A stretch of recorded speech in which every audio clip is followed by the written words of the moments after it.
Welcome to Dreadful Digest, where we look at your favorite horror novels and rip apart their adaptations. I'm one of your hosts, Tessa Nelson. And I'm another host, Sam. And today we are doing something really exciting. We're going to be covering The Monkey, which is brand new in theaters. I'm so stoked. You're stoked? Sorry. Jesus Christ. I should not have highlighted that. I'm sorry. Okay.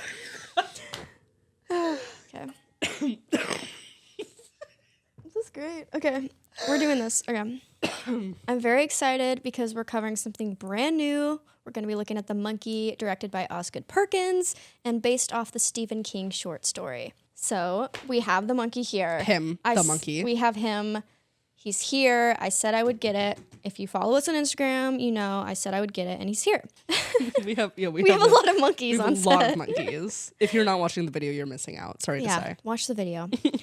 But Sam, had you heard of The Monkey prior to this? What do you mean by this? Like before this movie was coming out in theaters, no, had you heard of it? I had not. Well, I mean, I was vaguely aware of. I don't know why this was. I was vaguely aware of the imagery of a monkey. Yes. Like the kind that with skinny monkey. I was familiar with the animal. Okay. No, but like the one with symbols, which is what's in the short story. Yeah. I was vaguely aware of horror connotation with that, but I didn't know it was a Stephen King thing. I didn't know it was part of a collection of other short stories. They're just creepy in general. These monkeys. Yeah, I just didn't really think that hard about it. I was just like, oh yeah, it's like the freaky little monkey thing. It's kind of like the Annabelle doll, where I was just like, oh, it's like a hero prop horror storytelling device, like where I didn't actually think about, you know, like creepy dolls. And same thing with like creepy monkey. Trope. Like I just thought, yeah, it's just one of those. Yeah. But until I saw the marketing for this movie, I didn't know like the full connotation. Yeah, I feel like the idea of the symbol monkey is just like, it's a creepy toy. Whether you know of the short story or know of the movie at all, it's just like it's not a toy like a Victorian that people doll. want. It's just like exactly. It's just like I mean, you can creepy. see him. Yeah, just look at him. Look at his eyes. He's horrifying. Yeah. Yeah, I had also never heard of The Monkey until I saw the trailer. I saw the little title that was like based on a Stephen King short story, and I was like, oh, we're gonna have to cover this. Yeah. I was still excited though to cover it. Yeah. If we are can we talk about the marketing for a second? Oh, go for it. Yeah. Well, I just have to say this is praise to the marketing team. There was one specific post that sticks out in my mind on their social media promotion for this movie. Did you see the post on Instagram where they were like, we sent a cut of the monkey to all these networks? And the point was that it's so gory. You know, it's like, okay, like, you know, I get what they're going for. And it's like, that's a little silly bit. Who knows if those emails are real? But I did think it was very funny to see all those emails that they had posted. Definitely. I thought that was a creative way to showcase the gore without showing the gore. I really think that specifically with this movie and Longlegs, they're both Osgood Perkins films, the marketing is what really draws people in. Yeah. Like whether or not you love his films or not, the marketing is great. They've got a great marketing team over there. I guess we should jump into our non-spoiler review. You can talk about the book, the movie, whatever you want to share. Oh. And maybe not a Reddit story this time. LOL, watch the last episode. Every single time we have this question on the podcast, I don't prepare for it. It's been like the fifth time, maybe. We've done this like literally every episode, and every time I'm caught off guard. So I'd say my non-spoiler review is isn't this in Toy Story? We will get to that. There is some lore. It is related, actually. Okay, so Toy Story gone wrong. That's my Toy Story got it wrong? Toy Story gone wrong. Okay. Is my non-spoiler I review. like that. Thank you. What's yours? Okay. I will admit, when I was about to read the short story, I opened it up. It's in Skeleton Crew. I turned to the page, and I was just like, I have to read another Stephen King What? thing. Oh my God. There was a... Why are you hating? Because there was just a few minutes where I was just like, I'm back at it. We've done The Shining. We've done Misery. And I was like, we're doing more Stephen King. And I don't know why. Well, we are a genre podcast. I know. And Stephen King is everywhere. He has so many adaptations. I know. But I was just But you felt your heart drop a little bit. That's exactly how it felt. And I was like, it's only 56 pages. I can do 56? this. It's pretty short. The version I read was 34. What if I read the wrong version? No, I think that the pages are probably... Did you read a book? Yes. LOL. So if you don't know what a book is... that's what they do. Mm-hmm. Again, that's a joke for our video watching listeners. But no, I read a PDF. So I Okay, think that'll my do pages it. are longer. That'll Yeah. do it. Yeah. I was super stoked going into this movie, but I will say, yeah, going into the short story, I was like, not again.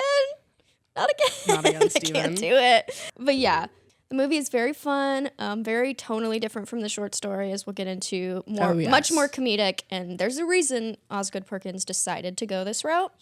And I think it benefits from going a comedic route instead of being too serious. Oh, I agree. Because, I mean, look at it. It's a killer monkey toy. Like, how serious can you make it? Yeah. So definitely see it in theaters. It's fun, very different from Long Legs. Actually, I didn't see Long Legs. I mean, I will. You're good. By the time this airs, I will have seen it. Okay. And then you guys can all run to the comments and ask her how she thought. Yeah, And please she do. will Please definitely run reply to to the each and every comments. one. But yeah, definitely watch the movie. The short story, we'll get into it. Speaking of, I'm doing the synopsis today. Thank God. Yes. I had to go back and like review the short story because it immediately left my brain. But yeah, I had to like look on Wikipedia to remember what happens. And even the Wikipedia was kind of wrong for the short story. It was? Yeah, they left out a lot of details. So I filled it in as best as I could. That's great. Okay. Do not use Wikipedia for your papers, kids. Except I do it for the research. But we're not going to talk about that. So I'm going to be talking about the book synopsis specifically because I feel like less people are going to be familiar with it. So the Stephen King short story is part of an anthology called Skeleton Crew. It's one of the short stories, along with The Mist. The Mist is also in there. What's The Mist? Are we going to do that one? We are. Is it in the schedule? Not yet, but it's on our list of things to do. We will cover it, although Maybe there's... oh, yes, The Mist. I'm not familiar. Wait, really? Yeah. Oh, I thought you were what? like No, what joking. movie is it? Is It's it called like- The Mist? Yeah. The movie's called The Mist too? Yeah. Yeah, no, I've never heard of this. Okay, well, that'll be a fun episode for everyone. Okay, I'm going wow. cold to that I one. am excited to see what you think of the ending because Yeah. it's notably the most crazy ending Really? ever. Mm-hmm. Okay. Yeah. Alrighty, the monkey. Let's do it. So the short story follows Hal Shelbourne, also in the film. And this guy, he's like haunted by this wind-up monkey toy. Haunted from is his a great adjective. I mean, I guess we don't know like the origin of this thing. Who knows? Alrighty, so we're following Hal Shelbourne. He's our main character, and this guy has a traumatic childhood with this toy monkey. It brings death and misfortune all around him throughout his childhood. The story starts off with Hal's oldest son, Dennis, finding the monkey in a box while they're at Hal's aunt's and uncle's house. Dennis There's a is lot like of a wild characters I child. just listed. It's Dennis, right? I am correct. Dennis and Petey. I was so confused. Sorry. I'm sorry to interrupt your story, but not your story, the story that we're I talking came up about with it, today. yeah. I'm actually Stephen King. Crazy what you said at the beginning to now is Stephen King. I hated was- rereading my stuff. I was very confused by the first like 2 pages where I was like, Terry? That's his wife's Dennis? Is Oh, yeah. Hal? Who's who? It took me a while to understand that Hal was actually the protagonist. Anyway, yes, Yeah. Dennis is his wild child, smoking pot son. He's crazy. And so It's important. there's Hal, our main character. There's Dennis, his son, his oldest son. Petey, his younger son. Terry, his wife, that's not really that relevant. And then his aunt and uncle. So there, it's a lot. Already, There are so many characters. Yes. And they all have normal, like, white American names. So it's like Dennis, Terry, Petey, yeah, nothing that memorable except Yeah. Hal. I feel like Hal's not Bill, Will. that popular. Yeah. Yeah. So they're at his aunt and uncle's house because they just passed away. They're going through their stuff. And Dennis discovers a monkey toy in the attic. And Hal, like, freaks out. He just dread and anger hits him all of a sudden. And we get flashback scenes to his childhood. In these flashbacks, Hal remembers finding the monkey in his father's belongings in a storage closet. He and his brother Bill find this monkey. And they start playing with it. But when they play with it, some bad things start to happen. Every time the cymbals clap, death will soon follow. Now, when they mess with it, it might not start like clanging its cymbals right away. It might Right. Sometimes they think it's broken. Right? Yeah, sometimes they think it's broken. They put the key in and Yeah. then it like and they're like, "Eh, That's it's not working. And then it decides to do whatever it wants. Yeah, it has like a mind of its own where it might immediately start reacting or it might take months or years to like start going off and killing people. But if you put the key in and it clangs, then somebody dies. And it's usually somebody you know, or even an animal too. Animals have died from this thing. Yeah. Something with multiple animals. Something with a relationship to you. You have, because presumably you find out about the death. That is a difference to the film. That is a difference. But we will get into all the differences in a sec. Some of the deaths that the monkey causes include Hal's childhood best friend Johnny, who dies from a treehouse. Major bummer. That's the first one you learn about. Yes. A lot of these deaths are not as crazy wild as the film. The movie just goes to extreme lengths, extremely fun lengths, but go on. Keep telling us about all the deaths. Let's get into the deaths. The babysitter dies. Bill's friend also dies. Yep. Too. Drunk driver. Yes, that's right. And eventually their mom dies, which is the reason that Hal and Bill end up moving in with their aunt and uncle. So at this point, Hal is like freaked out. He's like, this thing is cursed. And he throws it into a well, thinking, that's it. Never going to bother me again. Until it does bother him again. When he's an adult, that's when they find the monkey in the attic. Yeah, so somehow this monkey got out of the well and is in the attic, which Hal's son finds. So he's like freaking out. He's fearing for the safety of his family. His less favorite son, let's be clear. Yes, Dennis is his He's less favorite not worried about son. Dennis. He's way more worried about his younger son, Petey, touching it. He's much more fond of Petey, as we learn. He doesn't like his son who smokes weed. Yeah, he's warning for like child abuse. Like he gets kind of physical with Dennis. Like he threatens Dennis. Yeah, and he like pushes him up against a wall. Yeah. So. And then his wife is like, stop hitting my kid. Yes. And then he's like, I'm not hitting him. Yeah. It's a dramatic scene. The book is very dramatic. It's much more, serious than the film, definitely. Yeah. Dennis doesn't exist in the film. Nope. Dennis is gone, just as Hal would like it. Whoa. Go on. But yeah, so fearing for the safety of his family, he is determined to destroy the toy. So while Dennis and Terry are out of the house, they're staying in a hotel, Hal takes his younger son Petey to a lake that he and his uncle used to fish on when he was a kid.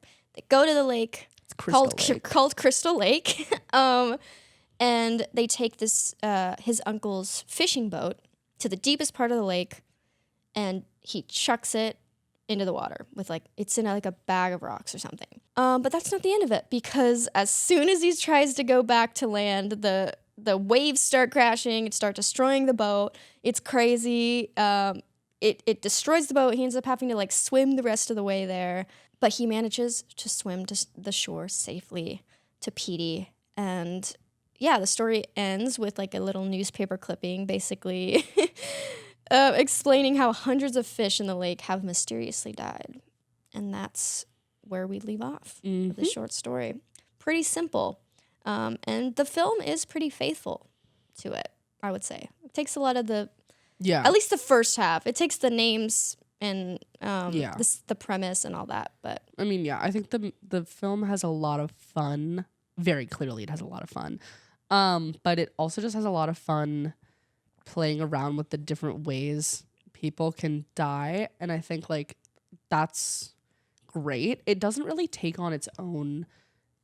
It doesn't split off, I think, until we get introduced to Bill. Are we? Definitely. I don't know if we'll get into all that, but yeah, of course we'll have to talk about Bill, because he's much more prevalent in the film than he is in the short story. The short story, he's barely there. Yeah, no, and it's great in the film. Yeah, so in my opinion, I guess we'll see what your opinion is. Yeah, I mean, they had to expand on it because the story is very simple. It's a very simple premise, and so Perkins definitely needed to expand on it. But before we get into all the differences, let's jump into the research, shall we? Starting off with the novel, it was published in 1980 by Stephen King, and it was originally in the pages of an adult magazine called Gallery. Yeah. Scandal. Really? That's crazy. All right. Before it was in Skeleton Crew, it was in an adult magazine, and it essentially gave subscribers something to read amongst the pictures of nude women. That's Can you imagine reading this? Yeah, So. I think the version he ended up publishing was... Oh, yeah, it says here. The story was later significantly revised and included in the short story collection. So who knows what the original version was like. This short story was also nominated for a British Fantasy Award in 1982. Don't know the importance of that, but I guess that leads congrats, into the I guess. magic of the monkey. Because, like, I feel like... It is a very fantastical story. Yeah, I guess. I just also, like, thought it was a clear metaphor, I guess. I could see the metaphor in the movie. I think they lot. punched it. You know what I mean? Like, I think in the book they kind of like dance at it. Although I think it's slightly different in the book than it is in the movie. I think it exists. Do you want to dive into that now, or do you want to wait? Sure. I mean, in the movie, like they're like, death is inevitable. Like, like you learn to live with the monkey. At the end, they keep the monkey, right? Yes, the endings are very different. You learn to accept your grief and not run from it. And I felt like in the book, similarly, like, okay, yes, eventually they get into the fantastical elements of like, oh, the monkey can teleport, like, you know, whatever. But I thought it was just a thing for a kid who doesn't understand grief to assign that to like blame the monkey that is obviously inconsequential in all this death that's happening around him. Yeah. Just say like, oh, like it's the monkey, like, you know what I mean? Yeah. For the film, I kind of also took it as like the monkey representing childhood trauma that like stays with you throughout your life, essentially. Right. Yeah. Like you cannot get rid of it. But yeah. But it's also like pretty simple metaphor. Definitely. Interestingly enough, there was another adaptation of this book. But in 2022, this was produced under King's Dollar Baby contract. Are you familiar with that? No. So essentially, students and young creatives could buy the rights to King's work for only $1. What? Yeah. So this student short film Does he exists. still do that? Hello? No, it ended in 2023. We just missed it. Are you kidding? I know. Whatever. But yeah, I there's a trailer on YouTube, but I don't know if it was ever like fully made. I couldn't find it Is anywhere. it a student film? I think so, yeah. Oh man, we gotta see that. I know. They use like the actual like symbol monkey too. Okay. So anyway, really cool that exists. Like I wish it still did. That'd be cool. Yeah. Anyway, that's all I have for the short story. There's a lot more for the movie. Yay. So let's get into it. Obviously, this movie came out in 2025, written and directed by Osgood Perkins, and produced by James Wan of Atomic Monster. I almost said Atomic Monkey. Because I was like thinking of Monkey Atomic. Well, you know, I was sitting there in the theater and I was like, I know this isn't a Monkey Paw production, obviously, but like, wouldn't you think? Yeah, you would think, right? No, because that doesn't have to do. Like, I know that it wouldn't, but also it would be kind of fun though. Like, I just feel like you'd think based on. No, you wouldn't though. I don't know. Anyway, I just combined the two companies in my head. They're not the same. But yeah, so Osgood's that was a good one. Jesus Christ. So Osgood Perkins has some previous directing credits, including The Black Coat's Daughter, I Am the Pretty Thing That Lives in the House, Gretel and Hansel, and of course Long Legs, which came out last year. He also didn't appear out of nowhere. He's also familiar with the scene. Yes, I was just about to get into his history. He is the son of actors Anthony Perkins and Barry Berenson. Anthony Perkins, of course, played Norman Bates in Psycho, one of my favorite horror movies and books. I'm so excited to talk about that in the future. His father died tragically of AIDS, which this is relevant. I will get into it. And his mother died in the 9/11 attacks. She was like in the plane. Wait, are we talking about Osgood right now? Yeah, his mom. Oh, okay, got it. Yeah. Sorry, I thought we were talking about his dad for a second. And I was like, what? That doesn't make any sense. His dad died of AIDS in the 9/11 attacks. No, that's why I was confused. Okay, got it. So we're talking about tragic. Osgood's parents. This is relevant to this is relevant to why he wanted to do the monkey is because, you know, throughout his childhood he was like, this isn't fair. Like, why me? Because these are horrible things to go through. Like childhood grief, like we were just talking about. Okay, got it. And him kind of dealing with the fact that like death happens and there is no like, it's not targeted essentially, right? It just happens randomly. And so that is why he kind of took a more comedic route with this film instead of being super serious. So I'm kind of like, yeah. Well, I think dealing it's with it. strategic too. I can't imagine how audiences would. I mean, maybe in the right hands it could be done, but I can't imagine how audiences, like modern audiences, would react to a killer toy monkey in a serious tone. You would have to do a totally different story if you wanted to go more serious. Yeah. You couldn't even involve a monkey, I don't think. Yeah. Even though, I mean, somehow King makes it work by doing a more serious tone with his short story. It's still having a creepy monkey at the center of it, but Perkins didn't. You can go do that that route. when you take on the POV of a child. Yes. You can't do that in a movie though. Yeah, I think it definitely works as a short story that way, but Yeah. a visual medium, I think people would just kind of laugh at. And make fun of it. So he's he's in on the joke. So yeah. So speaking of this, Perkins stated in Empire that, quote, they, Atomic Monster, shout out, had a very serious script. Very serious. I felt it was too serious, and I told them, quote, this doesn't work for me. The thing with this toy monkey is that the people around it all die in insane ways. So I thought, well, I'm an expert on that. Both of my parents died in insane headline-making ways, end quote. And speaking of why he wanted to go more comedic, Perkins said that it was important to him from the start that the film should have a comedic edge to it. He didn't want it to be, quote, dreadfully somber. It was going to be more comedic and cozy, which I think seemed correct for a movie about a toy. I wanted to steer away from the more serious movies about possessed toys, which don't ring true for me. I agree with that sentiment because I love the Chucky films, and if they tried to make that serious, it would I would lose interest in it. For sure. Like the Annabelle movies don't do anything for me. I know there's some other killer doll like movies out there. Yeah, but Annabelle's the queen. Is she? Megan. Okay. I wish That's another that was a book. comedic I'd love one, to cover though. that one. They need it. Yeah. Make a book, Blumhouse. Please release a book so we can cover Megan. You wanted to know how Toy Story related to this? Yeah, I don't know why I pulled that out of the depths of my memory. I was like, this is in Toy Story. It is. Is it in Toy Story 1? 3. That's what I was going to say. It's in Toy Story 3. Yeah. Because it's with Barbie. It's not with Barbie, but it's in the same movie as Barbie and Ken. He's in like, the closet scene. I can envision him in front of a security cam. I thought he was watching. Right, he's one of the evil toys. He's one of the evil toys. Because there's a League of Evil Toys Yeah. in Toy Story 3. Yes. Okay. So the reason that this monkey has to use drums in the film is because instead of cymbals like in the short story, is because according to the producer, quote, Disney owns the cymbals because of the toy monkey in Toy Story. No way. Specifically Toy Story 3. That is so funny. Yeah. Which how do he, like, they own the copyright of that? Like, how do you own the copyright? Isn't Did it they a have to buy toy? it? Wait, but who manufactures Exactly. Who? Internet sleuths.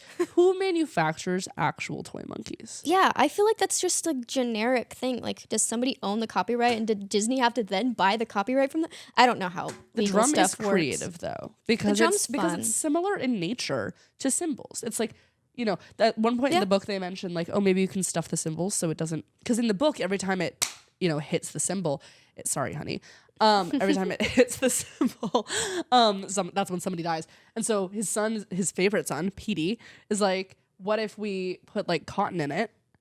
Yes, that was And a you fun could little still do that detail. with the drum. It's I feel like a pretty solid adaptation of that idea. Definitely. I can't think of any other instrument that could have gone with No, it. yes, I literally. This is it has it. to be. Well, I guess percussion. I guess anything percussion. Yeah. It could be a xylophone, and it's not. Yeah, that's true. So director Frank Darabont originally held the film rights to this short story, which Wait, who? Sorry. Frank Darabont.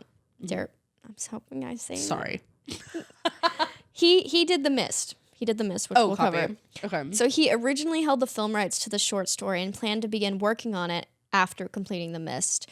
But obviously that didn't happen. Bummer. Yeah.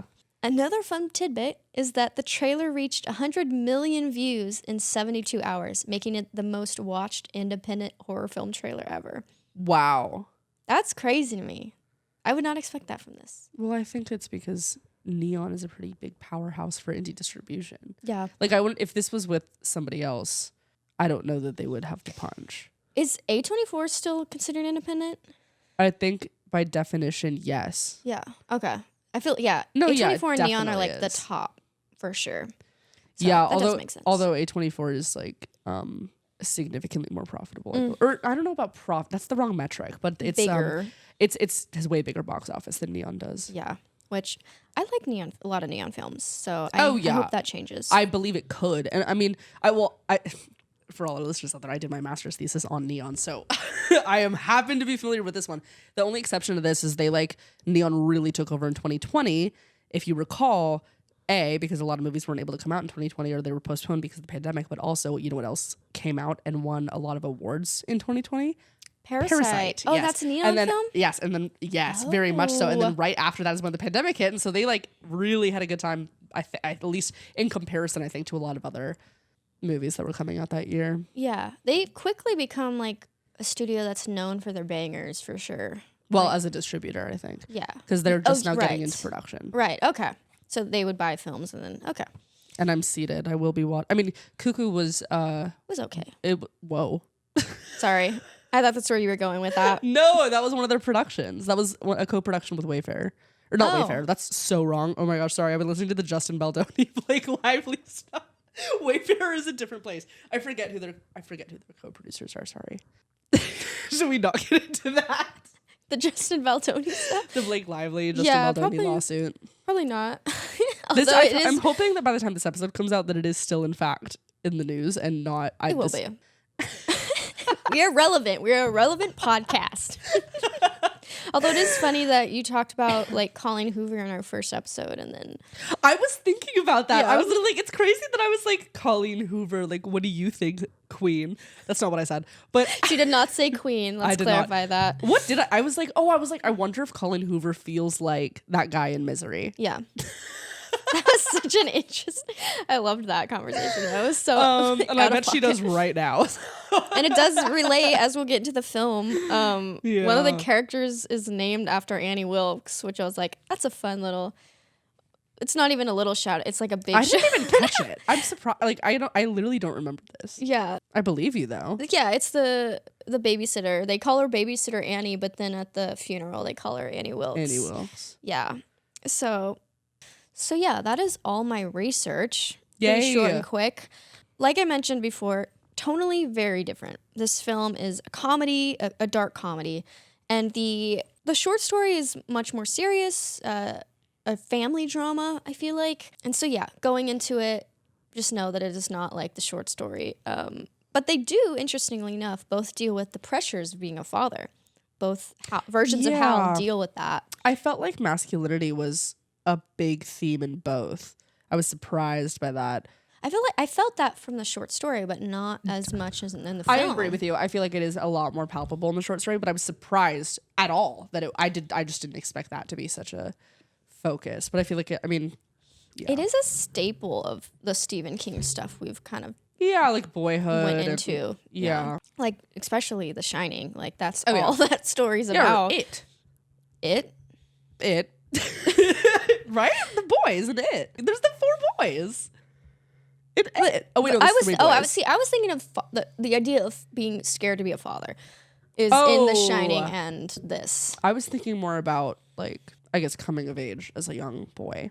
Okay. And the relationship you have with your father. Yeah, that's still relevant. Yeah. Yeah, I mean, because the short story takes on the POV of Hal as a kid and as a father. Yes. Well, as does the movie. Mm-hmm. Yeah. So while the short story like jumps back and forth between Hal as an adult and a child, the film it gets all of the kid stuff out of the way. Like we basically start with him as a kid. There's a 25-year time jump. Yeah, and then we jump to him as an adult, and that's like the main focus for the rest of the film. But speaking of the beginning, we have an entirely new scene that's not in the short story, but was added for the film, which is Hal's father. Oh yeah, trying to sell this monkey to a pawn shop. What's his name? Adam. What? Adam Scott? No. What's his name? Oh. Awful. Emerson, what's his name? Adam.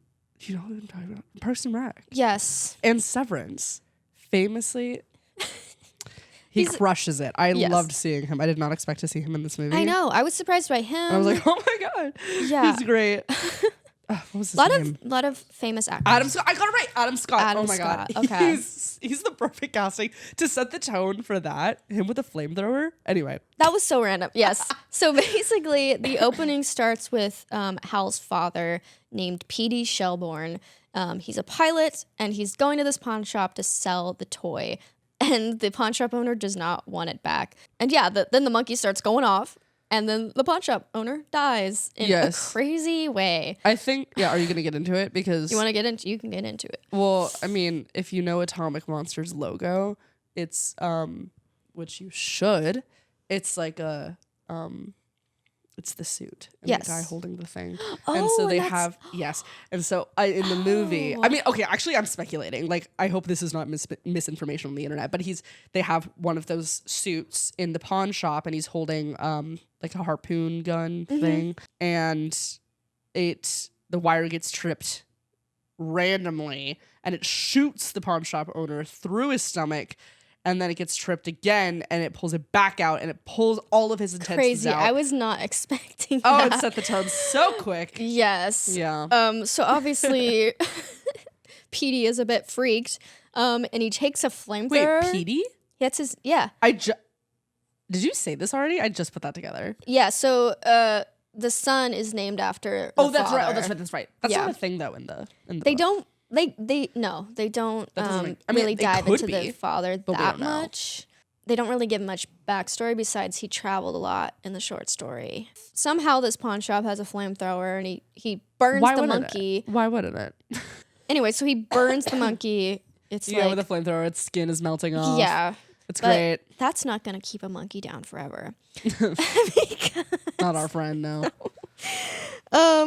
Basically Hal and his brother come across this monkey in both versions, but in the film, they find it in their dad's closet with a bunch of his things. Their dad left them, by the way. Their dad left. That's not something to laugh about. Their dad left them. I want to reenact this with our dolls. And so enjoy them. If you're watching the video version, you see a little Monchichi collection. Monchichi.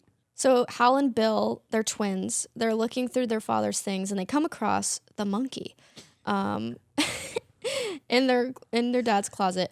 But in the short story, it's like in this weird underground compartment, and they like uncover it. Sorry, well I'm reenacting. It's like this plot. thing they go under the floor, and there's all this like junk from their father. Yeah, and then they find it. So one of those, I was thinking, it reminded me of in The Shining when we were talking about the ring, where like, what does this even mean? What does this mean? Do houses have this like underground? Right. Because it's not like a basement. It was something that they could squeeze under. Where does this take place in the short story? Isn't this something we were talking about earlier? This was at their mom and dad's house. Yes. This is before they move. Because I feel like that matters. Like in terms of like house architecture. Oh, yes, like because in the film exist? they're moving to Maine, but that's all we know. Right. About location. I don't know. Anyway, so they find the monkey. Yes, they find the monkey and they start messing around with it. Oh. What in the world? Sorry. They were messing around with it. And because they're messing around with it, the symbols go crazy, and their babysitter, Wayla, she has a different name. 2 boys. I can't believe I didn't even see these guys. What? Which one? Well, that's a girl. Well, they're both girls. Low key though, this is the child one of this. See now, wait, which one are you talking about? Which one's the so mom? Like this is great content for our audio listeners. This is the child of this, or like this is. So we're gonna make this one. This one is Hal. This is boy adult.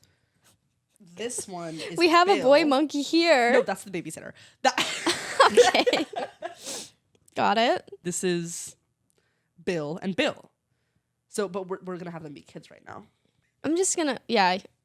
You're going to. They find the monkey. They're messing around with it. Yes. And messing around with because they're messing around with it, their babysitter gets killed. And it's different in the film version. In the film, obviously her name is different. It's Annie Wilkes instead of Buela. And in the film, she dies at a restaurant She Oh my gets gosh. decapitated. It's crazy. It's so cool. She's at one of those restaurants where they cook it in front of you. Yeah, very fun. Very fun until it isn't. Until when it they isn't. decapitate her, and she's Yeah. looking at who's she looking at? She's looking at Hal as her head slides off Yeah, and onto the grill. and then it starts sizzling. It's sizzle. It's crazy. cooking. It's crazy. They were cooking. But the babysitter in the short story, she dies because her friend's boyfriend shoots them Correct. Over Chinese food. I feel like having a shootout in an apartment is probably not as fun visually. No. But yeah, it's the deaths in the short story are much more realistic and tragic than what we see in the film. Well, and this speaks to my whole thing about like it's just a boy coping with death, because like I like that read of it. you know, like your babysitter gets shot.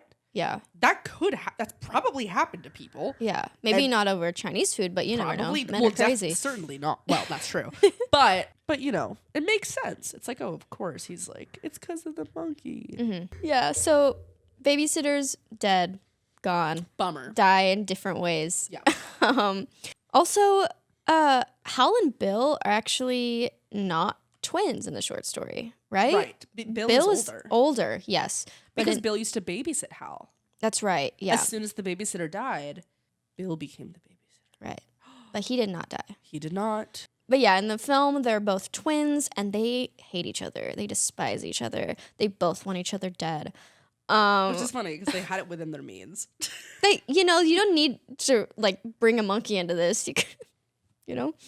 Are you suggesting they should have killed each other? I'm saying maybe don't kill a bunch of innocent people. If you have beef with each other, They should have just fought it out. don't kill. Don't kill. Official message from Dreadful Digest. Don't kill anybody. Please don't. Please. But yeah, in the short story, they're chill with each other. Bill isn't really that involved, to be honest. He shows up like at the beginning and he's like, hey, our aunt and uncle are dead. Can you help me? Yeah. Can you help me out? Going through their belongings. Yeah. Can you help me go through the belongings? We're here for the funeral. What's up, brother? And then What's up, brother? In the movie, however, Bill, he sucks. he's crazy. He's fiery, quite literally. Gross mullet. You don't like a mullet? I don't like it on Theo James. No, can't say that I do. I had a great time seeing him come out in his weird little child suit. That was fun. That was a fun fit. Major spoiler. Very. Arguably the biggest spoiler we've given so far. Yeah. And Bill also, in the short story, has no idea about the monkey's power. It's only Hal's burden, basically. Right. Which, again, leans into my theory that this is just the one POV of a child interpreting death. I like it's that. Not like, it's That not makes a sense to me. magical monkey. Yeah. So at this point, right, babysitter's dead. Bummer. It sucks. Hal is like trying to get rid of the monkey. In the film, he chops it up. Like he literally cuts off its sick. limbs. There's like blood coming out of it. Yeah. But that does not happen in the short story at all. No. That was added for the film. Should we talk about how the mom dies? I want to go into that. I've almost got it. Yes, let's talk about how the mom dies. So the mom dies differently, and well, she dies by the same reason in both, but it's slightly different. In the short story, she dies at work Oh, yes. via an aneurysm. At least that's what the doctors claim.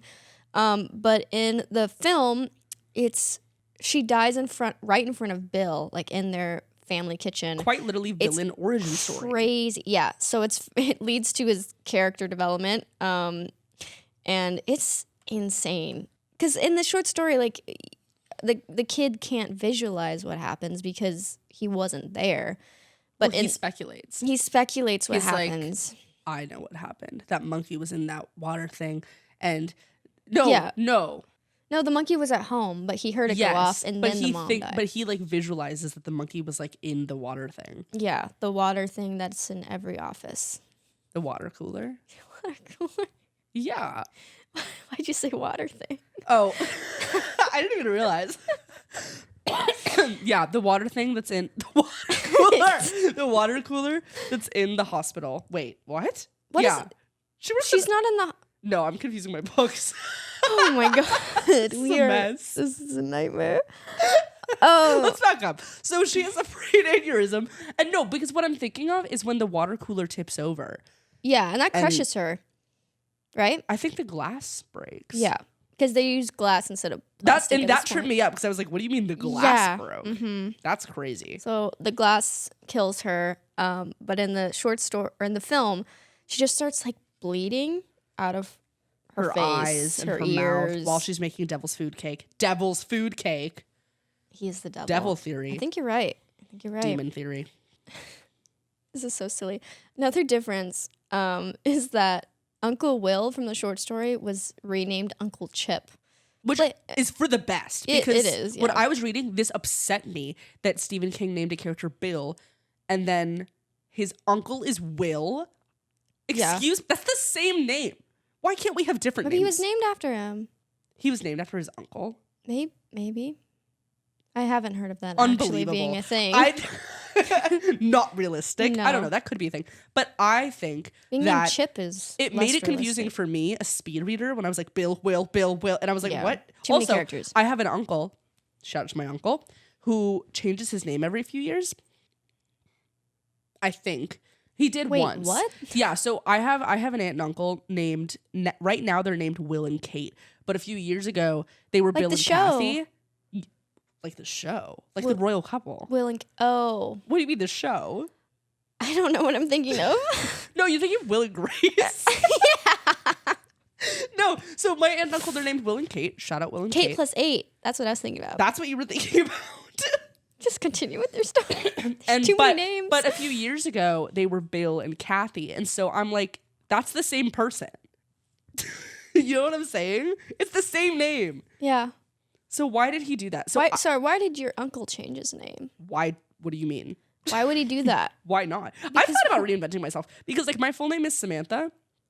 And it's like, obviously, because my name is Sam. So obviously my name is Samantha. But like, what if I changed that? Like, what if I was, what if I was, well, first of all, Sammy. That's a pretty normal one.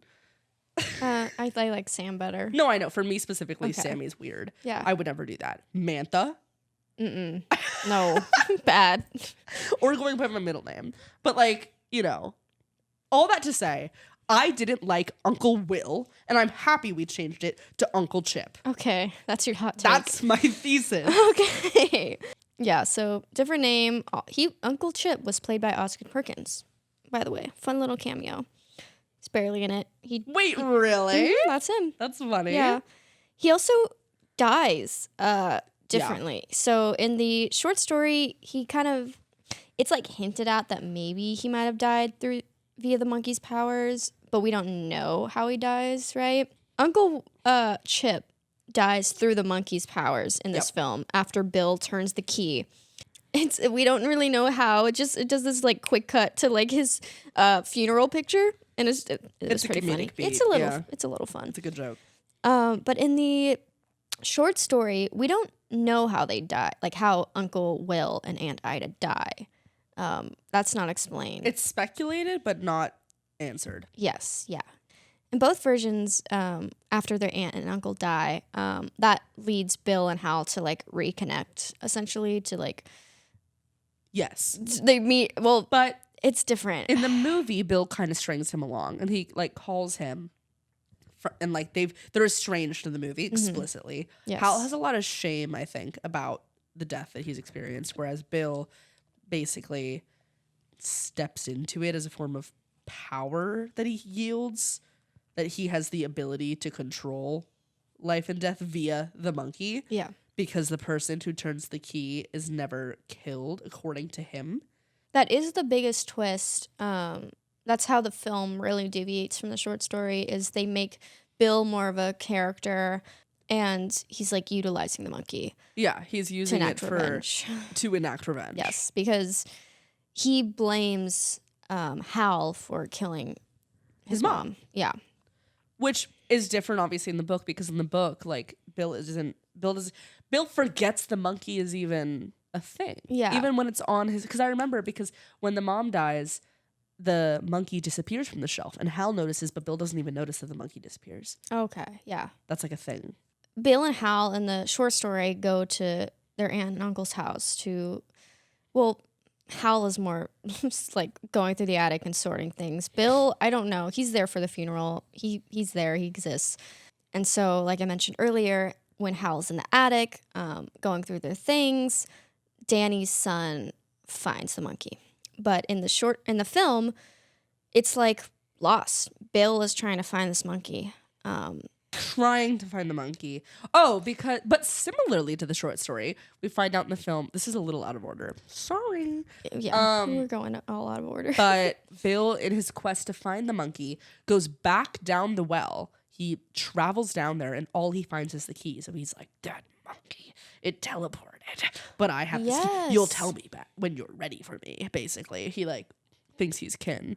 And that is the same, though. They do throw that down a well. Yes. And then it reappears somewhere else. And I think, if I remember right in the short story, the well has, like, been dried up. And Hal doesn't see anything down there. And he's like, what the heck? Where'd the monkey go? Like we mentioned, another big difference is that in the film, Hal only has one son named Petey, but in the short story, he has two, Dennis and Petey. In both versions, he's struggling to bond with his son, but in the film, Hal is single and he's estranged to his only son. And also, Petey's way older in the movie, I think, than he is in the book. Petey's way older. In the book, Petey is like 9 or something. Yes, he's young. He still has that like innocence about him, while Dennis is older and experimenting with drugs and stuff, and Hal doesn't know how to deal with it. This is where things kind of get tricky, because so far, you know, the film has kind of followed the short story a bit, but this is where it deviates. So in a twist, Bill is trying to get access to this monkey to kill Hal. To avenge his mother's death that he had to bear witness to. Yes, exactly. And he ends up buying it off a local kid named Ricky, who finds it at Ida's yard sale. Who I thought was influenced by Dennis, honestly. I thought that the whole, like, caricature of Ricky being, like, obviously a little alt, based on his hair, kind of seems deadbeat-esque. I thought that was supposed to be, like, if we enhanced Dennis, like, that the role of that character in the story, and then kind of moved it around a little bit, then it becomes Ricky. Perhaps. Yeah, that's my fan theory. I mean, I love the actor. He was also in Halloween Ends. Yeah, I was trying to figure out what's his name? Something Campbell. But I wasn't quite sure, like, what the full point of his character. I remember this guy. I remember him from Halloween Ends. Yeah, honestly, my favorite part of Halloween Ends. Hot take. Rohan Campbell? Yes. Okay. So I didn't quite get the point of his character. Like, he shows up to the yard sale, he buys the monkey, and it starts giving him, like, images of his dad. It's reminding him of his dad, which is why he kind of grows fond of the monkey. But we don't see that happen with Hal or Bill having this, like... Interesting. Well, it does, again, yet another thing that leans into this whole theory of fatherhood being a core tenet of that piece. That is interesting. Because in my head, I saw him and I was like, oh, that's how they had decided to reimagine Dennis. And that's literally just what I thought. I did not think too much about his character depth. But I see what you're saying. Yeah. Because, he also, just like Bill and Hal, he relates to them in the fact that his dad also left him. He was a cop, which is why he has, like... Right. I don't know. It seems almost like these bits and pieces were added to his character simply for the ending. Like, that was, like, having the cop apparel, having the weapon. It seemed like that was just added so that he could utilize those tools later on. Because they are essential. Yes. But just to argue with you, his death is probably the most insane thing in the movie, I think. No, I really like the death. I'm just like, why? It also seemed like his reasoning for existing, or jumping to the end a bit, was to get Hal and Petey to Bill's place. And that was kind of his whole purpose. I see what you're saying, because he definitely drives them there. And I will say, when I was watching, I was surprised that's what he did. Because in my head, I was like, how did he know where they were? Yeah. How did he know who was Bill's brother? But we don't really know the relationship between Ricky. That's it's the Ricky. Actor's name. No, that's the actor's name. Ricky? No, Ricky is the character. Rohan is the actor's name. Yeah. We don't really know the relationship between Ricky and Bill, except for the fact that Bill hired Ricky. So there is the chance that he gave him a little bit more context and that he would know who his identical twin brother, also played by Theo James, is, giving it the benefit of the doubt. However, I see what you're saying, that if that wasn't there, what would get them from the motel directly into Bill's hands? I mean, all they really needed was, Bill calls them and says, you need to bring Petey, which we'll get into my problems with that anyway later. But like, he calls him, he's like, bring Petey to me for some reason. That's all you needed. I don't think you needed Ricky. He didn't seem like that important of a character. That's what I'm trying to get at. Well, so then in your world, we would have just found the monkey in the attic or in the basement or whatever, in the same way we do in the short story. In my world, the ending would be slightly different, where Hal and Petey go to Bill's place and kind of trick him into thinking that they're going along with his plan, and then. So you'd be okay with Ricky existing and finding the monkey at the estate sale, but not in the way that he aids the ending. Yes, I think he'd be fine for that sole purpose, and then maybe he dies a tragic death or something. Because he does die a tragic death. But tragic is an interesting word for it. I guess it is tragic. It's also shocking, grotesque. Yeah, it's I just think the worst thing that can happen to somebody. Probably. Yeah. Yeah. A lot of the stuff that happens at the end, I am questioning, like, but I guess we'll get into it in a bit. I was surprised that none of the bees stung Theo James. Well, because he wasn't the target.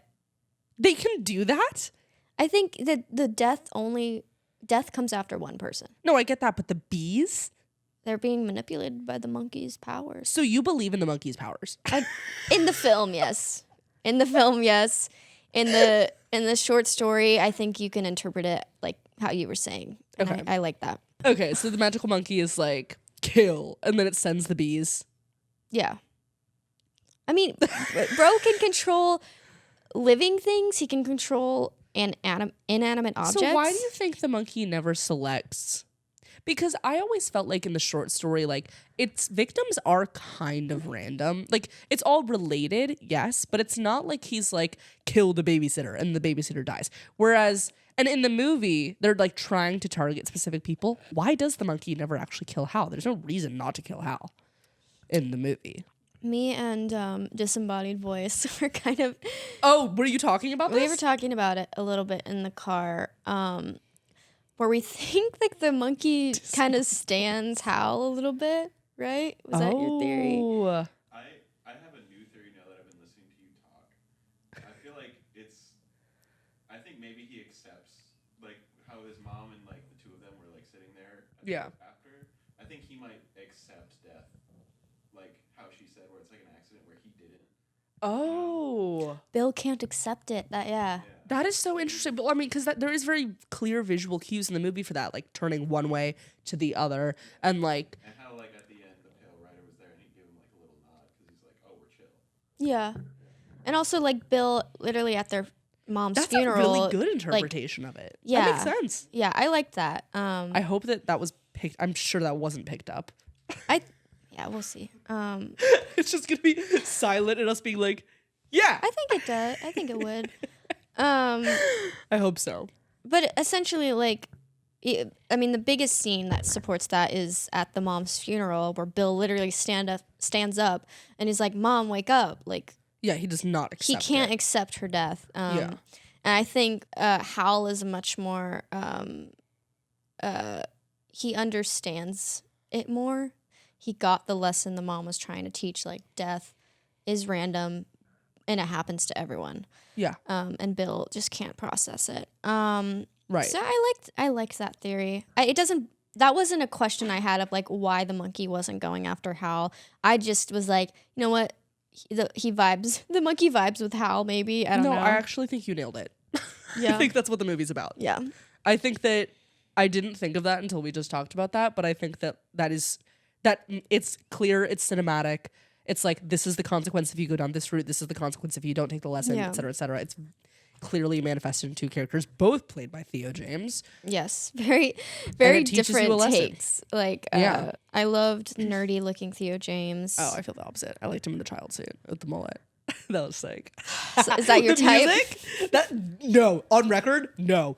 But the music when he was being all like, that was sick. I haven't seen him since Divergent, and I will say, like, he was really fun in this movie. I still don't know how you didn't watch White Lotus season I 2. know. I'm sorry.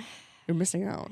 I am. I want to watch it. Well, Anyway, let's get back on track for our Let's listeners. talk about the monkey. So in the film, we're going kind of backwards. Bill has Hal go to Aunt Ida's estate alone to deal with all her stuff. Which, interesting, why would they have an estate sale before any family member got... Like, that's not realistic. Well, wouldn't Bill have been in contact? Because Bill is the one who... But if that's the case, he would have been like, hey, keep the monkey. You can get rid of everything else. Keep the monkey. Keep the monkey. Keep that monkey. Yeah. I don't know. I don't know why someone would take over the estate without a family member involved. Whatever. So Hal is in the film, has to go to the estate alone. Unlike in the short story where that's when they kind of come together a little bit for the funeral. Yeah. So in the film, Hal takes Petey to Aunt Ida's house and kind of explains through that, like, how the monkey is essentially killing all these people. So in that sense, it is similar because Hal takes Petey to the lake in the short story and explains, like, how this monkey works. Yes. Anyway. Well, no, but in the short story, Petey actually has a feeling. I think this is one Petey of the bonding knows, factors yeah. between Hal and this son, not Dennis, is the fact that Petey is disturbed in advance by the monkey, and that's why Hal feels weird lets about him, it. Yeah, that's why Hal trusts him and lets him help him dispose of it. Yeah. Dennis doesn't really care about the monkey. And I feel like in that regard, he's similar to Bill in the short story. He's like, whatever about it. Yeah, they kind of disperse the qualities. Because Dennis is important, I think, in the short story. There's scenes with Dennis talking. That's true. Well, he's there essentially to show that that Hal has issues with being a father. Exactly. Like, this is new to him. He only relates to Petey because he relates to Petey, and so he's the only one he feels love with. But I think it literally says in the book that he's like that Dennis is like a darkness that he doesn't understand. Yeah, and it's like his darkness. Exactly. That he doesn't want to come face to face Exactly. with. And that darkness, I think, that characterization, though, is spread across multiple different characters in the movie. Like, I don't think that the role that character plays completely disappears in the movie. It's just spread to different. Yeah. Okay. I see that. This is a very late time to say this, but if you haven't read the short story, major trigger warning for racist language. That's right. Yet Stephen another King Stephen pulls a King. typical. This is a 34-page common short thing. story, and they dropped the N-word twice. They do. So if you... Yes, I know. Why It's does shocking. Stephen King do It comes this? out of nowhere, and it is unjustified, I Yes. would say. So He really can't help but put it in yeah. every So if you're listening to us talk single about this and you're like, I should read book. the short story, just so you know, just so you're prepared. Yeah, that's a jump Yeah. scare in itself. And of course, if you're going into the short story blind, like we mentioned, child abuse is a thing. Oh yes. Also, you're reminding me of my notes from the book. The characters are from Fresno. They are? Yes. Like you? Yes, like me. Did we talk about this on another episode too? We talked about restaurants and going to Fresno. Yes. I think. But yeah, the characters in the book, they're from Fresno. Which is like, I want to know why. Isn't somebody else from Fresno in the Stephen King verse? Isn't it like Annie? She's from Bakersfield. Oh. Similar. Yeah. Sorry. He loves the Central California. He loves Maine and he loves Central California. Yeah. Which, speaking of Maine, in the film, they go to move. The kids go and move to Maine to live with their aunt and uncle. Mm-hmm. Which, if you're new to Stephen King, bro loves Maine. He mentions Maine all the time. Loves Maine. He's from Maine. He loves representing Maine. Yeah. It's a thing. So, kind of going into the end a bit, because like we've said, it's very different. Things get juicy. Yes. I loved the Bill arc personally. Really? I did not expect it. No. But I thought it made sense. And I thought Theo James crushed it. He did in his great, weird yeah. little child suit. Yes. So I want to explain the child suit. We keep mentioning it, but we haven't actually It means a talked lot about to it. me. So Theo James in his villain arc, I should use his character name. Theo James does not do this. Bill in his character arc. So he keeps the suit that he wore to his mother's funeral because basically he's so traumatized after his mother's death. He's in complete denial about it. And he figures out that it's because of his brother that his mother died because of that stupid monkey. But he's like, oh, you can wish death on people via monkey. Mm-hmm. I'm gonna kill that man for taking away my mother. There is a lot of tension there. I feel like throughout the movie, like they don't act like brothers, even though they are twins. Neither of them look like Theo James, I'd say. No, the kids, no. I thought the kids looked alike, and I thought the Theo Jameses looked alike. I would think that Theo James would look like himself, but yeah. but anyway, so yeah, he can't accept the death. In the funeral, like Tess already mentioned, he gets up and he's in complete denial. He's like, Mom, wake up, wake up.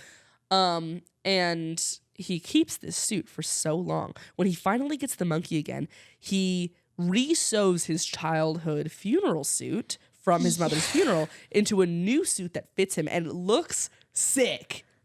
That's one word. He's got a flame. What's that thing called? The thing that goes on he your... had a shirt from the 90s, a very 90s flame shirt. Yes. And so he sews it to be part of this new fit. Yeah, and then obviously he modifies the suit, but he keeps the sleeves and the pants short. Yeah.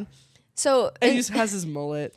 as a kid, he would refuse to take this funeral suit off because so far the babysitter and his mom have died, and he's like, well, what's the point of taking it off because I'm just gonna have to go to another funeral again. Right, Very which he's edgy. not wrong about, Yeah. actually. So that's kinda why right. it's significant. That's why the funeral suit's Oh, significant. yes. Yeah. Anyway, And it's great when he has his little makeover moment, and then he steps out and he's wearing this. and then it's the glasses. The sick Yeah, glasses. I liked yeah. the glasses. I enjoyed it. Honestly, the movie started That was picking up right fun. there. That was fun. Yeah. And it was already pretty good, like pace-wise.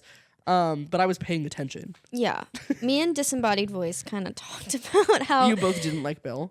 No, that's not where I was going. Oh. How it kind of, after the aunt's death, slowed down Oh. a little bit. Oh, The pace did, okay. but then I feel like that's when it started picking up. We didn't even talk about the aunt's death in the movie. No. Do you want to get into the aunt's death? They do call back to the book with the Christmas lights. So what happens Oh, in really? the book, yes, at one point in the book, Aunt Ida asks Hal to go down into the basement, I think, somewhere, and get out the Christmas lights. But while down there, Hal finds the monkey again. And Right, yeah. he gets so freaked out by this that he lies for the first time ever to his aunt. So he lies to his aunt for the first time that he couldn't find the lights. And it's like a little beat in the book that he's like, I never lied before. And she could tell I was lying, but she let me get away with it because she didn't know I was scared. Or she did know I was scared. She didn't know why. And then in the movie, what happens with the aunt is she is down in the basement. She walks up the stairs. Stairs fall out from under her. Oh, that's right. And she falls into what? Christmas lights. And then With their fish hooks. they're fish hooks? I thought they were Christmas lights. No, oh my they're gosh. fish hooks. I literally was like, no, because they were like colorful. I think it's just because I read the short story in my head. I was like, Christmas lights. Those were definitely not Okay, Christmas lights. spreading misinformation on the internet. It was fish hooks. Okay, so it is completely unrelated. They I swear I thought it was established, like, about. There's a shot of the fish hooks hanging on the wall, like right Oh. before she's heading down the basement, and that's what she. LOL, spreading misinformation on the internet. That's this episode. But basements exist in both versions. Okay, so it actually has nothing to do with the other. Me explaining my elaborate theory has nothing to do with. No wonder you were confused. You were like, "What is she talking about?" Anyway, so she falls into fish hooks. She falls into a bunch of fish hooks, and she's like, "Oh my gosh, that hurts so much." That's what she says. Yeah, misinformation. That's a line straight out of the movie. Yeah. And then she goes upstairs. She puts rubbing alcohol on it, and then she smells gas coming from her stove, which I thought it was going to be a carbon monoxide thing, and the whole thing was going to be lit up. That's not what happened. What happened was she smells the gas on the stove. Like, why would she put her face that close I to the simply stove? would never. No, that's crazy. But she walks up to the stove, and after just putting rubbing alcohol all over her little cuts from the fish hooks, Not Christmas she lights. checks out the stove, and obviously a flame emits from it and lights her head on fire. She's freaking out. She runs outside. She runs. As you do. As you do. You open the door. She runs straight out and runs into the wooden post advertising her house that is for sale. Pretty crazy. It's an intense, very but Final Destination vibes. Yes, I still think though it wasn't as intense as the bees. No. One of our, I don't know if you was have this crazy. on our questions at the end, but we should do your favorite death from the movie Okay, we can because talk there are about so it. many. But yeah, so this is some new lore that is not given in the short story. In the film, Bill explains that whoever turns the monkey key is basically immune to death, which is relevant. Do you think that's true, or do you think that's just somehow. what Bill says? I don't Because know. Bill kinda His just decides things. literally his reasoning for things makes no sense in my brain. Oh, really? I think it makes sense because Hal never dies, and Hal's always the one twisting it. Is that his reasoning? That's my reasoning. Because he's like, well, Hal hasn't died.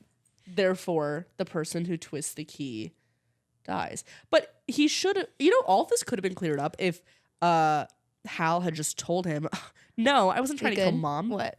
It also goes against the idea that you think that it's like an accident. He thinks it's on purpose. But it's like, it could just be an accident. That's true. See, this leans into your theory. Dude, Emerson's got this movie on lock. I'm glad you do because I don't. I don't. That's a good point. I forgot whatever I was gonna say. Well, basically, let's dive into the ending because Yeah. so basically Bill calls up Hal in the film and he's like, you need to bring Petey to me because Petey needs to turn the monkey key. Because he thinks he can kill his... No, and this still makes sense to me because Bill's thinking, okay, the son killed parent, right? By being the one to turn the key. He wants Hal dead. Therefore, he needs his son to turn the key. Okay. That's what I thought was going on. I didn't make that connection, but I do get it. Okay, what were you going to say? Well, the thing is, I was like, well, why does he need Petey to do this? That was my question. Why. I didn't if think I'm of it that way. Hal or Bill probably knows a lot of people in town, and that's why all these people keep dying before Hal. That makes sense. But Petey would only know Hal in town. that general vicinity, and therefore Hal would be the target. That does make sense. But that's the thing, I think both work. We're doing these mental gymnastics to put it together, and I don't know if our theories are correct. I want to ask now. Because I feel like both of the theories we just said work. Yeah. Basically, that was kind of my problem with the ending was all these like questions that were kind of taking me out of it. I was like, well, what's his reasoning for doing all that? It is a challenge, I think, for a lot of modern horror movies to really stick the landing with a lot of the lore they set up in the first and second acts. Yeah.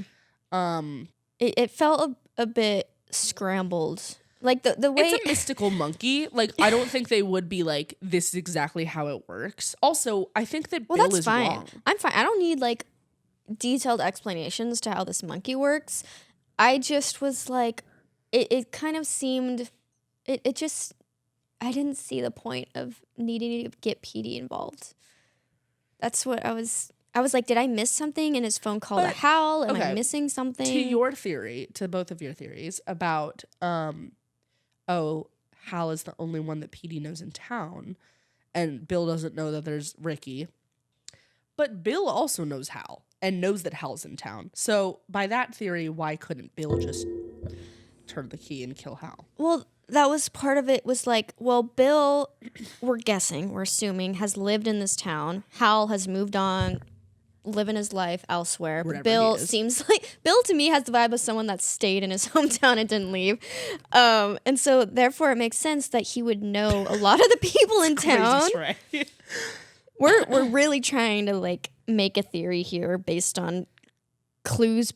I feel like mine's strong. I don't know what y'all are talking about. He was trying to turn the key and he wasn't dying because other people were. Yeah, other people are dying first. Right. I guess he was like, well, maybe. But Maybe that's we why need more I of a still think that connection I'm sticking with my theory that he thinks that the son kills the parent, and that's how that relationship dynamic works. But because he doesn't say that at all. I know, but that's what I inferred. That's just what made sense. That I got to that conclusion before getting to the one y'all got to. I was like, oh, it's because like that could, if that was son killed Perkins' mother. reasoning, I feel like he could have easily explained that in one of Bill's like inner monologues. It's possible. He could have Osgood, explained if you would something. like to reply to our Osgood. podcast, we would love to hear from you. Please, I want to know your. And to be fair, listeners and viewers, we just saw this a couple hours ago, and maybe there are some brand new Reddit theories that we don't know about. But as it stands, the ending was a bit too all over the place for me, and it's like things were written for the sake of driving the plot forward, but didn't feel natural. Is what I'm trying to say. Like the existence of Ricky, like forcing them to go to Bill's place, needing to get Petey involved. Also, Ricky wants Petey to get the monkey for him because he wants the monkey back. And so that's why Petey ends up going into Bill's lair, even though Hal doesn't want him to. A lot of characters. Hal doesn't want Petey to go into Bill's lair. Yeah, he's like, he's like, heck He's like, no. don't send my son in there. He's like, man I will with not gun. send my son in there. Are you crazy, Bill? And then Ricky shows up, somehow knows where they're staying, and knows what hotel they're staying I'm trying in. to think, is there any plausible way that Bill could have given that information to Ricky? How would Bill know where they're staying? They do move motels exactly. after the woman in the A pool lot of dies. motels. A lot of, and even, yeah. What's crazy to me is like, and I'm happy they didn't take this angle, but I'm surprised they didn't. Like, or they kind of hint at it. Like, death follows Hal everywhere. Yeah. He immediately checks out of a motel as soon as that woman dies. Why are the police not like, this dude is doing That's something? what I thought, especially after the brother died. I was like, surely After the police. realtor, or not realtor, what's her name? What's she do? Yes. Oh, yeah. You know what I'm talking about? Yes. Why did they not question him more? Yeah, a gun killed her. Yeah, they were like, you didn't touch the gun? And he's There are like, no no. And then they witnesses. instantly believe him. That is not making sense. Crazy. I'm like, if people keep dying around this guy, maybe, I mean, we know he's not the cause, but I'm just sure thought the other people motel would jump to exit was that. the most suspicious of any death that he escaped. Which one? The motel exit. Oh, yeah. Yeah, I because was if you're he leaves instantly immediately leaving, and checks out of the motel, Yeah. guilty. if you're like a cop and you see this An exploded an woman. exploded body, I don't even know, how do you I guess it's reason because that? it's so obvious. Yeah, this leads into the whole accident theory because it's such an obvious accident that you cannot prepare for. It's something electrical falling But the off real the estate roof. one wasn't. That one, I'm like, Well, they do kind of they're like, don't leave town. Mm-hmm. So that's true. But yeah, so the movie ends with Hal and Petey kind of accepting their fate as these. They're gonna basically hold on to the monkey, and make sure it doesn't get into the wrong hands. But in the short story, as I mentioned in the synopsis, it's completely different. Hal drops the monkey into the lake, which causes a big storm to happen and almost killing him. yes, there's And- no lake. Yeah, there's no lake scene, but they get rid of the monkey in that version. In the film version, they keep the monkey, and it's, like we mentioned, just accepting death. I think that's effective for the movie, for what the movie is trying to convey. And Yeah. it's a different choice, and I think both make sense for both stories. Because one, I think, is about letting go and learning to like focus on your kids. Yeah.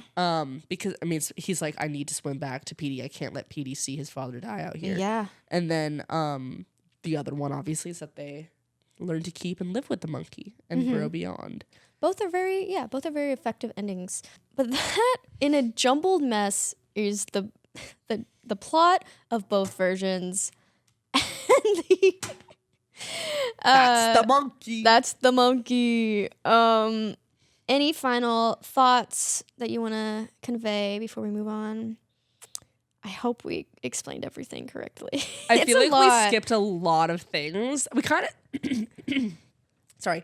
This is very much a download post movie. I feel like a lot of the time we have, because the movies we watch have been out for a long time, we're able to digest the analysis in a more cohesive way. So There's a I lot think of videos to watch. I too. imagine this particular episode is probably going to be a lot more effective for people who have just watched the movie and like Mm-hmm. recently watched the movie. So if you haven't yet, please go watch the movie, and this whole episode will make a lot more sense. Yeah, like we said, it just came out like yesterday. We just watched it this morning, and there's probably going to be a lot of analysis Yeah. coming out soon. Oh gosh, yeah. So we tried our best to give you an idea of what the short story is like, but if you're still like, what the heck are these girls even talking about? It's really short. Go read it if you want to. I would be interested to hear what people think who haven't read the short story of what they think of just the movie. Yeah. Because for me, I felt like a lot of, like, it was easy for me to make certain understandings and come to certain conclusions about what was going on, but I don't know that it necessarily would be the same for every viewer who is not familiar with the source material. I don't know. Yeah.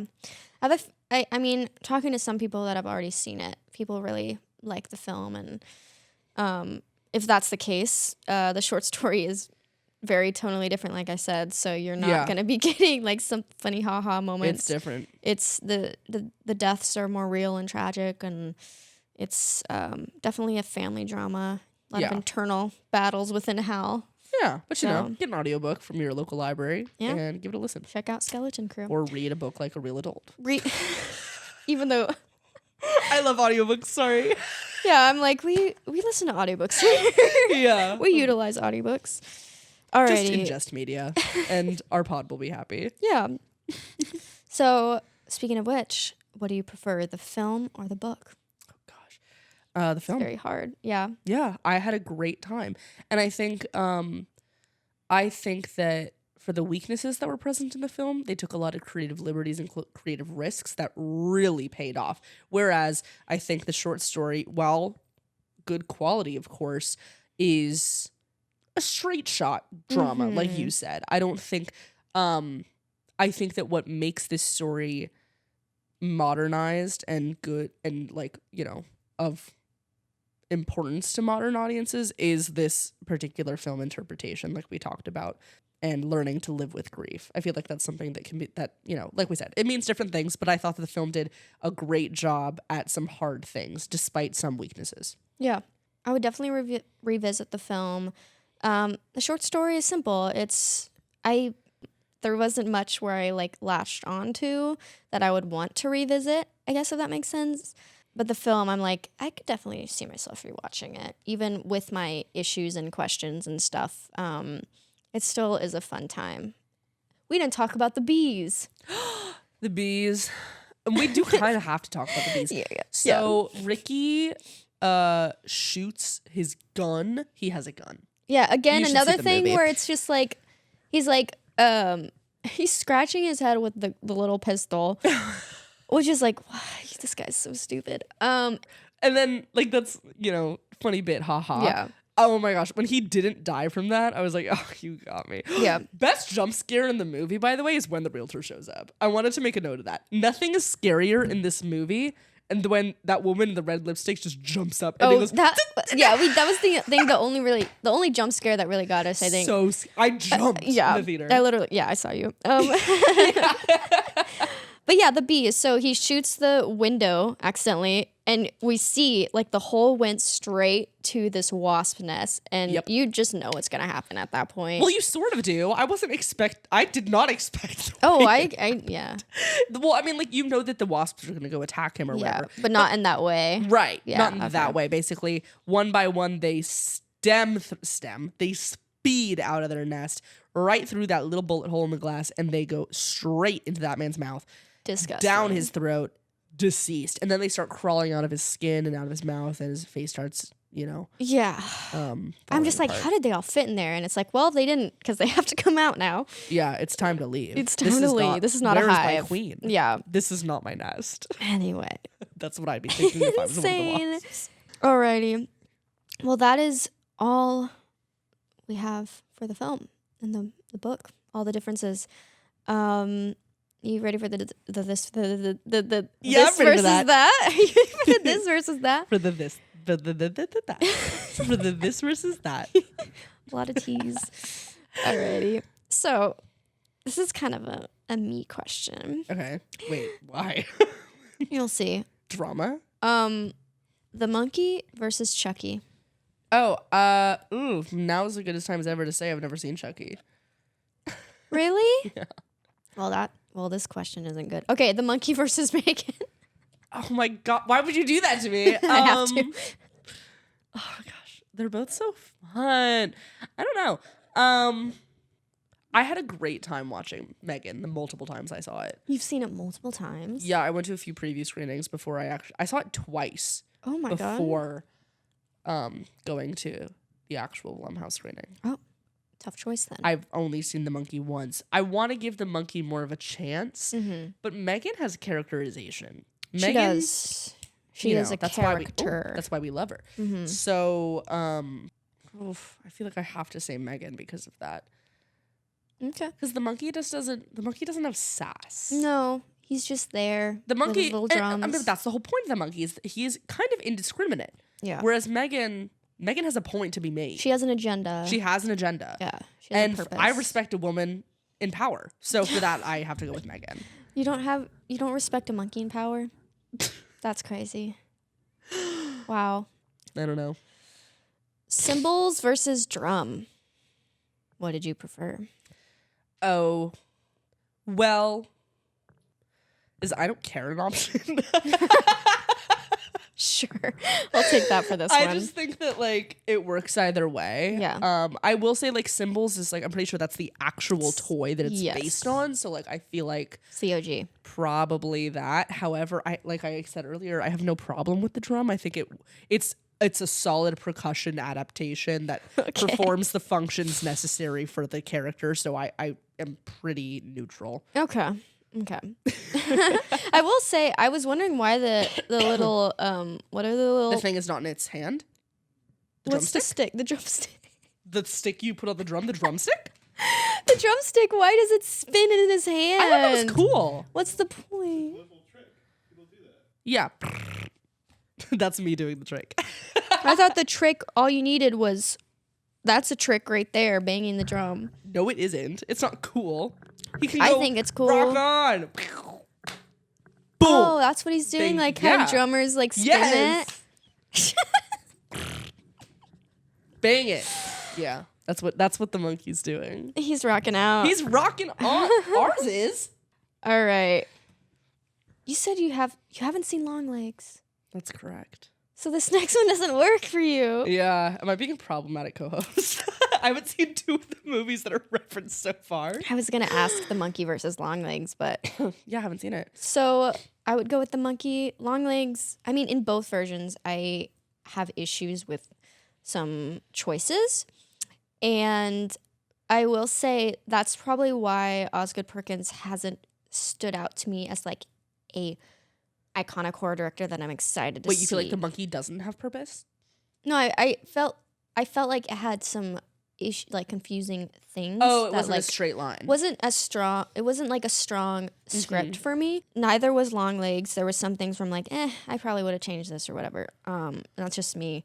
And because a monkey, because a movie has not been solid for me, I can't bring myself to say he's like a top director like I would say an Ari Aster is or a Jordan Peele is, because he hasn't had that movie yet for me that has really like pulled me in and like I've grasped onto, if that makes sense. Okay, but I do think we should assess the quality of a screenplay versus the quality of an adaptation a little differently. As we've already talked about, I think that he does a good job of adapting a story that might not have as much cultural Oh relevance yeah, I agree with that. very effectively. Even though I see what you're saying about some of the weaknesses in the story. Yeah.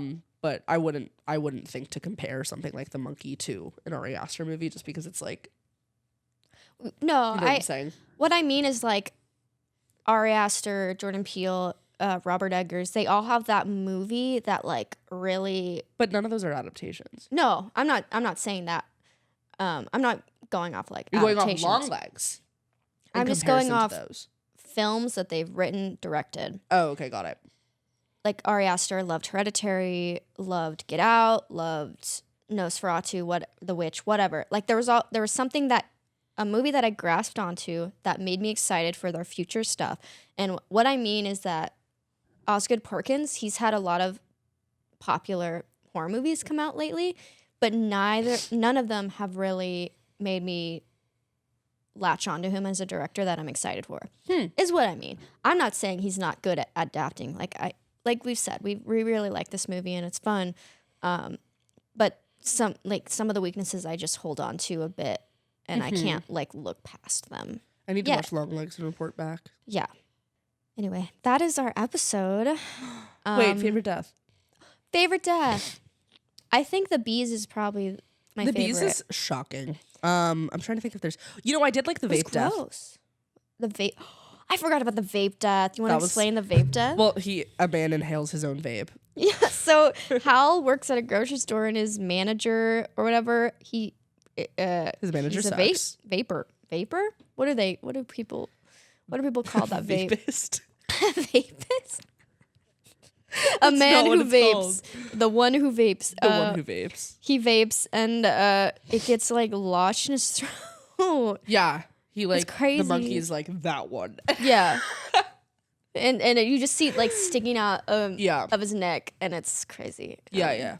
Anyway, that's a good also one. that's my second death that I thought was effective. Yeah, the other ones were very silly, like more silly. I would say they're more silly, and for some reason, the bees and the vape really. I wonder like how they came up with some. I mean, honestly, like the succession of events in Aunt Ida's death, I was like, I would never come up with that. No. I don't know how they came up with that. I feel that way about the bee through the bullet hole death into the mouth. Yeah, as soon as you see the How do you even think of that? wasp nest, though, you're like, something's something's gonna happen with You know that, they're but you gonna don't get know in the what. cars. Yeah. Yeah, Very creative when it comes to killing off characters. that's why Osgood Perkins needs to do a Final Destination. I will say, It'd be however, crazy. the tagline that I saw in a lot of places was like, everybody dies in the monkey. I thought Not literally everybody. everybody. I literally thought everybody was gonna die. I believed them. I thought literally everybody was going to die. And I was expecting them to like get in a car crash as they were driving away. I fully thought that everybody was going to die. What if it would have ended with like, you just hear the monkey drum, like bang his drum, and then it cuts to black, and you're like, what the heck's gonna happen? You should pitch it. You should pitch it The to monkey Osgood. too. Yeah. You're like, hey, I've got an idea for you guys. Hey, let's do another one. Let's do another one, but one shot is different. Director's cut, but Tessa's The cut. Tessa's version. It's the same movie with one additional shot. It's so stupid.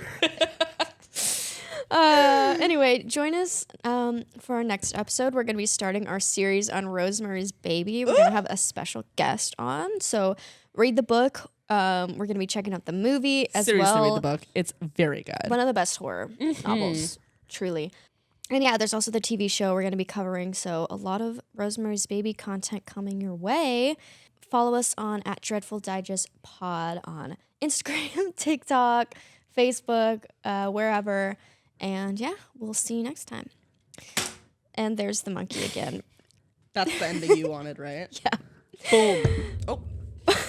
Bye.